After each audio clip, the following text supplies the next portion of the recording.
Peace. Welcome back to the Voices of Reason show. I'm your host, Skilo Slim, and today we got a very special guest in the building. I'm gonna let him introduce himself right now. What's going on, bro? Thanks for having me. How you doing, man? Thanks for I'm coming, alright. man. Appreciate you. I'm Maurice Wells, and I am a stand-up comic out here in Omaha. Right on, man. Right on, man. Stand-up comedy, man. That's one of my favorite things, man. It is. It's fun. It's nerve-wracking. It's raw. It's real. I love doing it. Yeah, man. I love doing it. It's just like, it lets you know you're alive. Definitely. Like, especially like if you think back when you was a kid and you had to read in front of people. Right. Right. It's like that all the time. You don't know how it's gonna go. You don't know if you're gonna stutter. Somebody gonna point that out. It's an adrenaline rush. Yeah, no doubt, man. No doubt. What made you want to do stand-up? Like, you just... Like, when you listen to older comics that's like really been in the game, they'll say like, hey, you know at a real young age. Right. Like, And I knew too, like my story's kind of the same. I was always funny.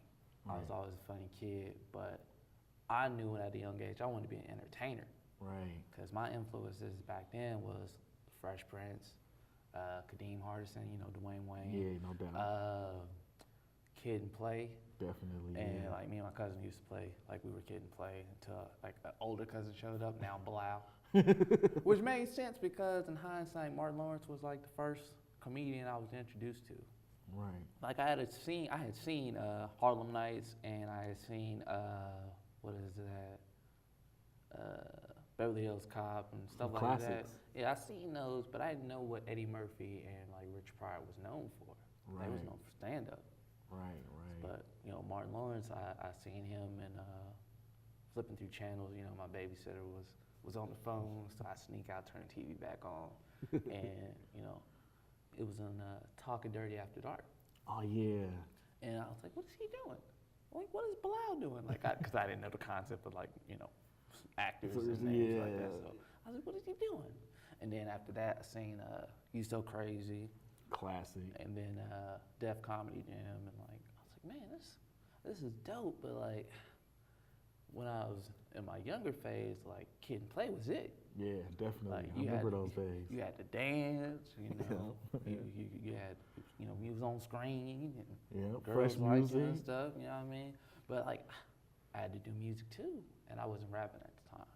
So I actually learned to rap in middle school. My boy Jimmy was to be beating on the tables during a science class, and I was always like freaking old school nursery rhymes. Like I just put my own little words in there. Yeah. And he had a buddy named Lamar. Shout outs to Lamar because he's gonna see this. He was like, "Hey man, you want to battle?" I was like, "Yeah, let's do this." Whole Kid and Play thing in my head. Yeah, no doubt. And he can rap. And I was like a real amateur at the time. Right. But like he made me feel a certain way. I was like, man, if this had got broadcast to school, now everybody know I really can't rap. So he forced me to like really start writing and stuff. Right. So initially, before I got into entertaining, it's like I was really about music. Right. Really about music. Before I joined the Army, I had a little promoter. Was out in Reno, did a show. Oh, that's dope. And when I did that, that was like, I was joking in the crowd the whole time. So like, he didn't know really what I was signed up to do. But he was like, man, this guy's got to be a comedian. He's just got to be. But no, I was just joking in the crowd. And then I got up and did a couple songs, but they wasn't like in the club songs. That was like, make you think stuff. Right, and right. It just threw him for a loop. And he's like, man, the whole time I was watching you in the crowd, like, that's great what you did with your music, but the way you was working the crowd, that's something else. So, yeah, I was like, I guess initially I knew it was there. I was just trying to find other avenues. Right. Because even when I was in the service, I was just, trying to keep morale up, jokes all day. Back in high school, I was in theater, and improv team, actually theater and stuff like that. So it's always been there. Right. I just had to really just pursue it.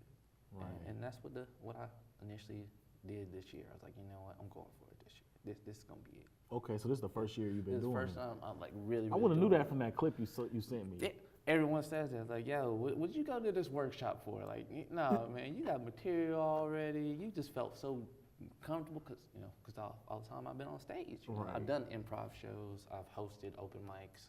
I've Right. hosted poetry slams. So you didn't seem scared of the crowd or none of that. No, man, I love the crowd. Yeah. I love the crowd. Like, I look at a crowd when I get there, and I'm like, let's see how this gonna go. Yeah, definitely. Some crowds, you get like a little conservative crowd. They really don't want to be the one that's like, they don't want to be that. So Yeah. I try to bring that out of them.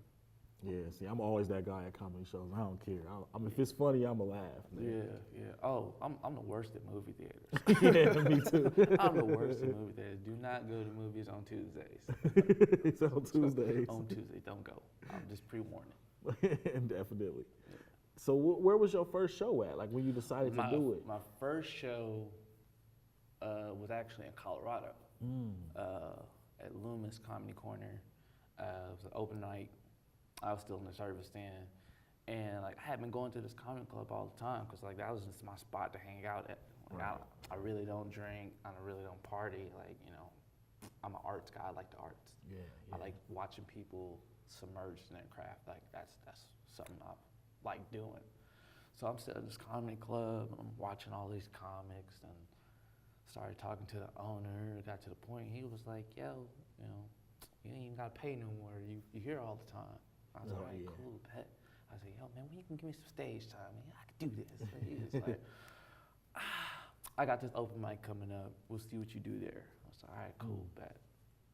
So I did the open mic, and it was mostly my Army buddies that Right. showed up.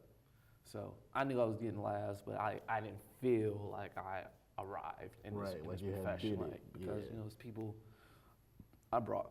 So Yeah, it was yeah. cool.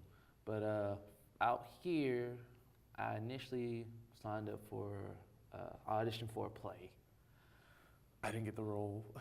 I didn't get the role, so they made me like not even an understudy. They was like, "Hey, you want to be like a backup creature, like a monster?" I was like, "Yeah, sure, I'll do Whatever. it." It's something to do, stage time. Yeah, definitely. But then I got on Facebook to see what else is out here, because I just got out here, and I seen this Big Canvas was doing a workshop with a comedian named Aubrey Sweeney.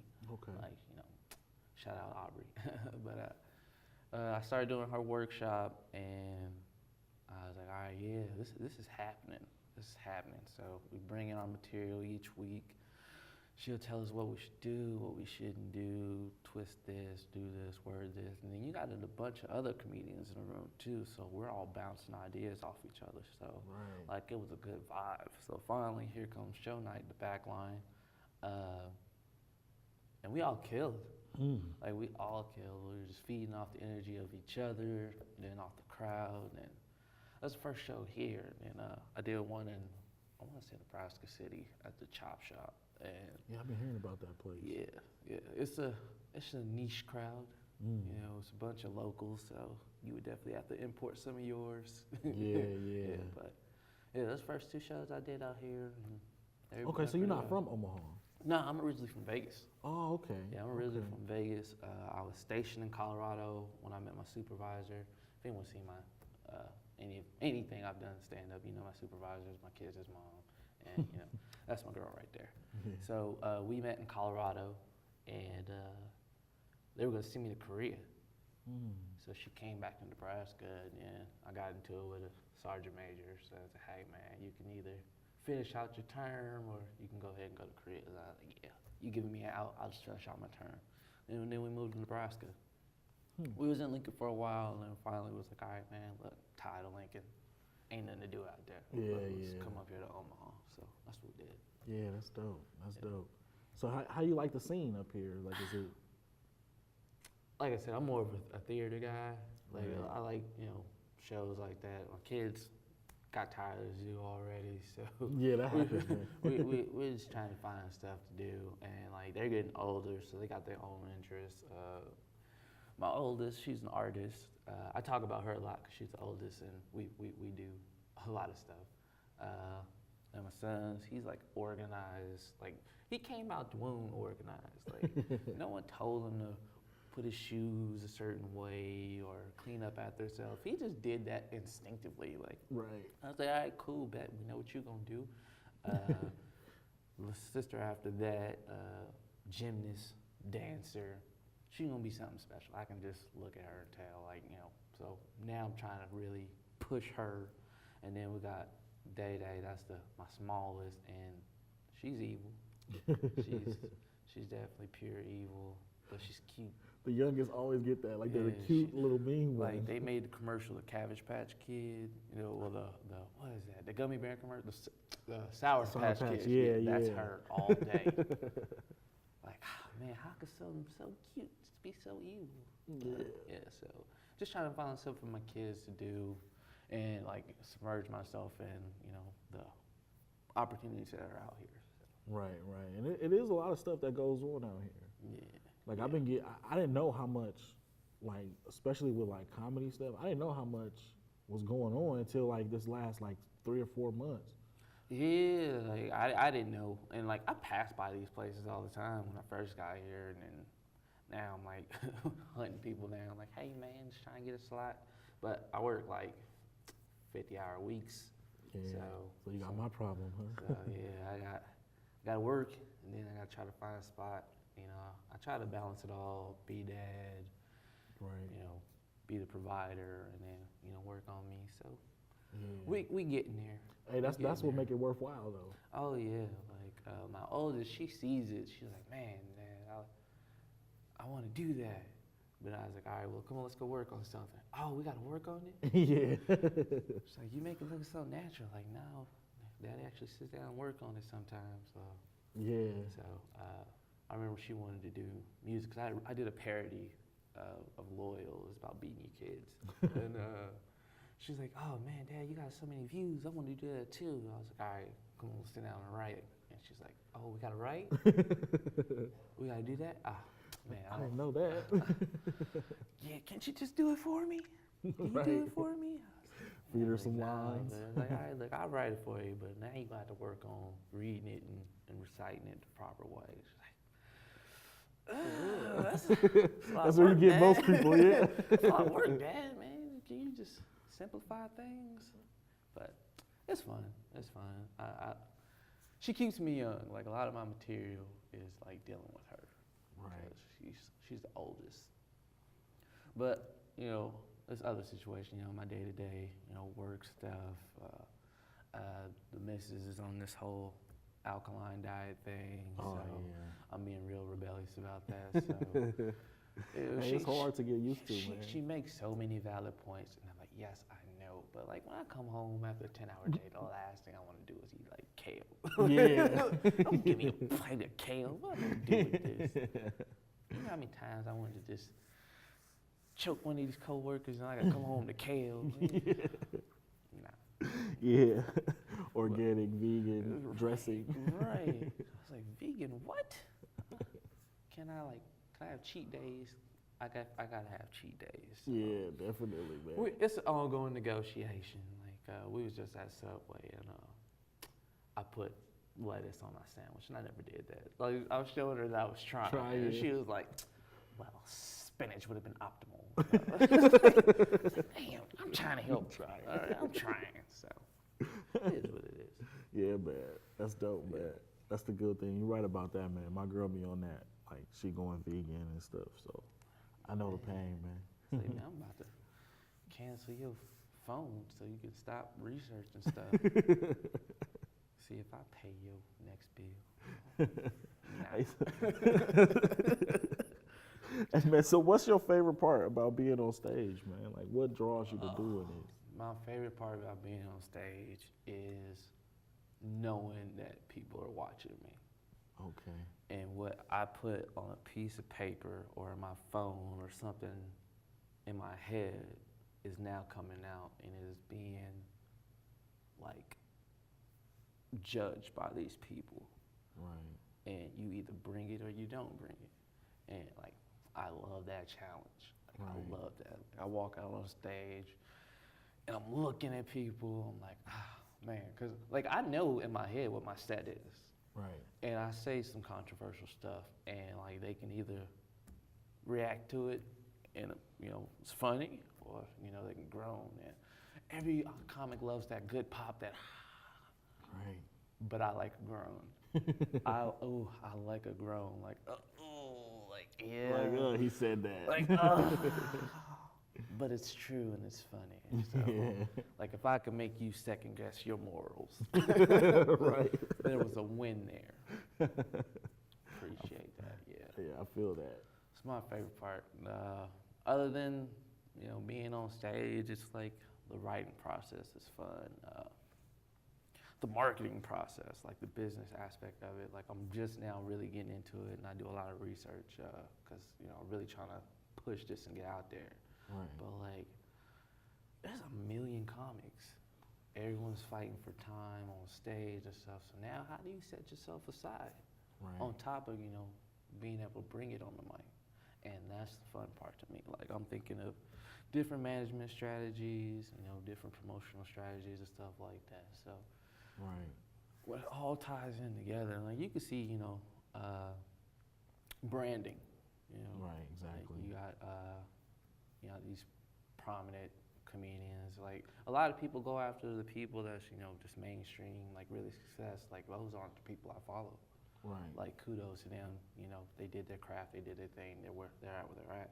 But I just like those grinders, like the people that just say what they want to say. Who's your favorites right now? Right now, I'm still in my old ways, so I listen to Patrice O'Neal. Oh yeah. Love him. He's just raw, and then like he's also a conspiracy nut. I mean, rest in peace, but he's also a conspiracy nut, and I am too.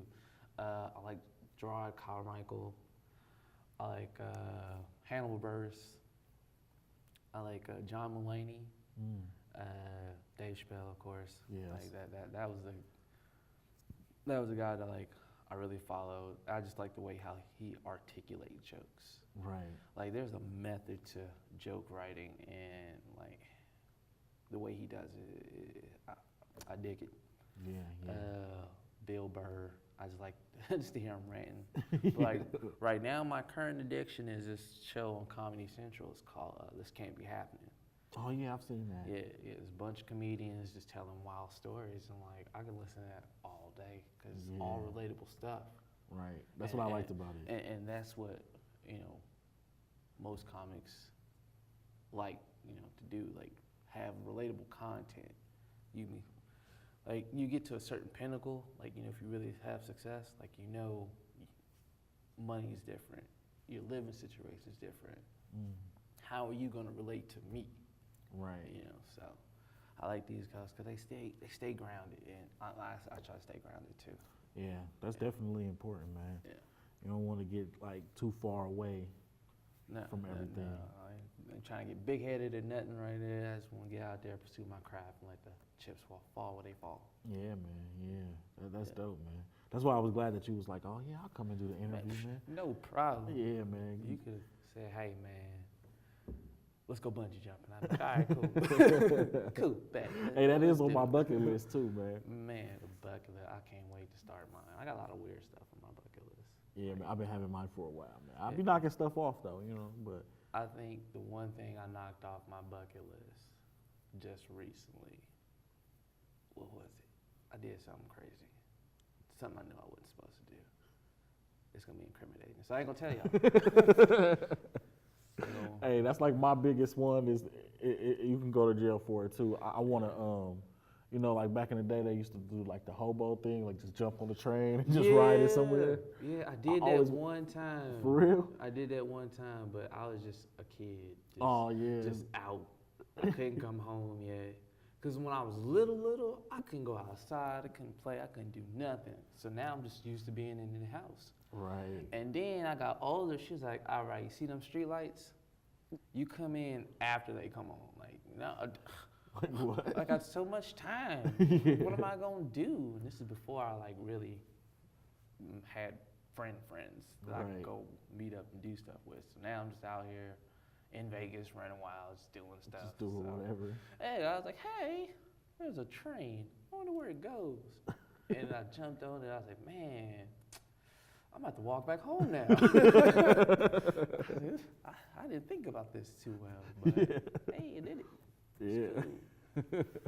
That's funny, man. Yeah, I always wanted to do that, like the hobo thing. Like, you know, I'm gonna ride a train somewhere and just jump off. I don't know why, but you know. So you got anything like coming up, like that you're working on, or? Not so much coming up. I mean, it's a bunch of open mics that I'm gonna try to attend. There's Duffy's on Monday. They got the Backline on Tuesday, and then Barley's on Wednesday. Barley's or Barley's one. I don't never know how to pronounce it, but there's a lot of open mic joints. But I ain't got like no shows like really playing, and that's kind of what I'm trying to go. Like I don't mind doing open mics. It's stage time. It's networking. But I really want to, put something out there tangible. Right. And then I write parodies. Oh, I started rapping when I was in middle school, and like I was really about music for like a long time. I was in the army, and like I would do all these shows and stuff, and like my NCOs would pull me in the office like, "Yo, man, what are you doing in the what are you doing in the army? Like this ain't for you. You need to be out there, doing your stuff." And I was like, "Hey, this thing called job security." Yeah. You kind of gotta have that. Like I had a weird basic training story. We was cleaning weapons after we just did like this mock drill where we not invade, I probably shouldn't say invade. Invade's a bad word. Where we go through a city and look for insurgents or bad guys, whatever you want to call them. Right. So now we got to clean the weapons, and like the drill sergeant, he threw on a beat CD, and as I'm playing it, I was freestyling to myself. Right. I was just nodding my head. He was like, "Speak up, private." I was like, "Oh, all right." So then we just started rapping with the drill sergeant. So we going back and forth. Man, I swear we created like 3 hit songs. Like we never recorded. Like to this day, I'm still like bumping it in my head. But That's dope. It was crazy. And then I had a boy. His name was Streeter. We created a song called "The Hardest," and we was over in Iraq, and they had a talent show, and we performed there. It was dope. Crowd was into it, and we lost. There's a Ugandan guy. He came in like 30 deep. All of them got AK-47s, and he lip synced "Bending Knee." The Boys to Men? Yeah, song? he lip synced it and won. I guess it was the 30 AKs, baby. I was saying, if anyone mobs that deep, like you got to give it to them. Yeah. They was all. I mean, we had our weapons too, but theirs was presented already. Like, we had to reach for ours. They was already there. I was like, all right, man. So yeah, we was doing music, but like after I got back, I just kind of shied away from music. Like I didn't like the direction it was going in, and I was like, all right, man, maybe I just don't want to do music no more. But like, I'll still hear something, and then I'll write a parody about it. Right. Like, I was like, all right, cool, bet. So I'll do that, or every now and then I'll hear a beat and drop a 16. It's like, yo, man, I can still rap, y'all. Yeah. I can still do this. So. It's like one of them things that you just got love for. That's how I am with hip hop too. Like I love it, but I'm not like actively. All of it. Yeah. I grew up in the during the 90s, so it's like Like, that's really kind of all I listen to, like older stuff. Like she can't stand it. Like yo. Yeah, people that ain't. Yeah. I mean, I don't like her music either. That's how I was gonna say. That's how it go, man.